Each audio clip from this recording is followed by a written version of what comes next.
ზამთარში ავტომობილის ცვეთა ბევრად უფრო ინტენსიურია ვიდრე წლის სხვა პერიოდში. მაგრამ ყველაზე დიდი პრობლემა ის არის, რომ ეს პროცესი ხშირად შეუმჩნევლად მიმდინარეობს.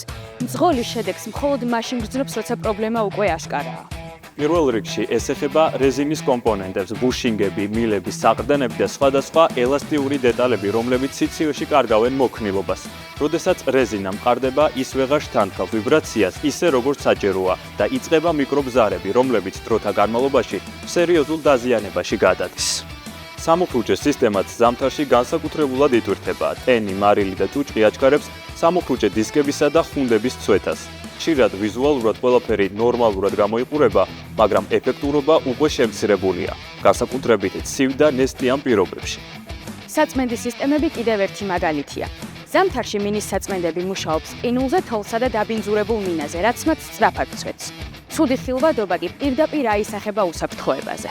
ზამთარში მთავარი საფრთხე იმაშია, რომ ცვეთის პროცესი შეუმჩნევლად მიმდინარეობს. შედეგად კი პრობლემები გროვდება. სწორედ ამიტომ რეგულარული შემოწმება განსაკუთრებით ზამთარში ბევრად უფრო მნიშვნელოვანია, ვიდრე მხოლოდ აშკარა პრობლემებზე რეაგირება.